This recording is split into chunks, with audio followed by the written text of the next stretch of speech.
David, what is the deal with this company? Where did they get $300 million in cash?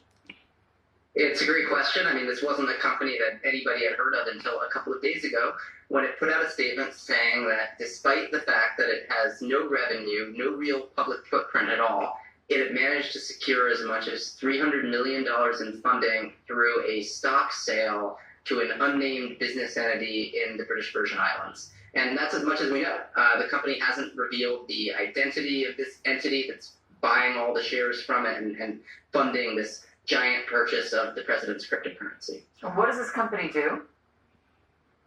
It functions on TikTok, offering some sort of vaguely described e-commerce business. But, obviously this isn't like some giant player in the tech world that people have been watching for a long time. It's really a tiny little company that trades on the NASDAQ, but is actually in danger of losing its NASDAQ listing, that is clearly kind of using this moment where Trump crypto is in the news to try to generate some publicity for itself, and potentially curry favor with the administration.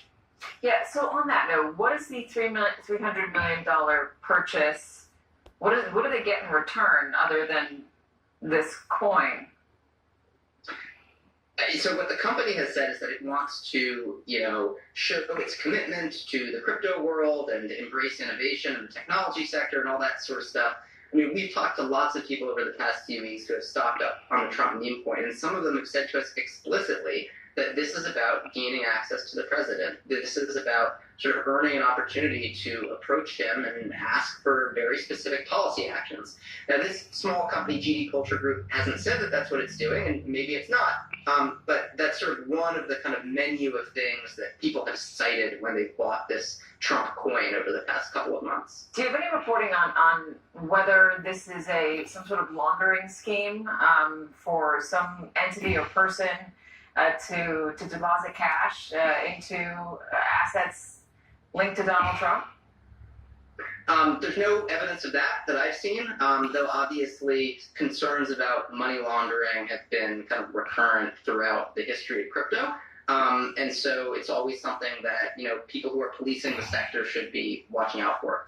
Ashley, what's the deal with Donald Trump and his family and cryptocurrency? Well, again, cryptocurrency is an area where Donald Trump has totally switched his position. I'm old enough to remember him talking about sort of Bitcoin and cryptocurrency and saying, I'm paraphrasing here, but it's quite, it's like air. What even is this? What are you owning? How does it work? And now, of course, he has his own coin. So part of the deal is, as we were talking about earlier on your show, it's good for business, it's good for Donald Trump, it's good for his family. There's some evidence that it's not actually that good for most of the people who have invested in it, in his coin. But it's something that he realized in this transactional way that is a through line of his career and his presidency, that it's transactional, and he believes right now it can benefit him. All right.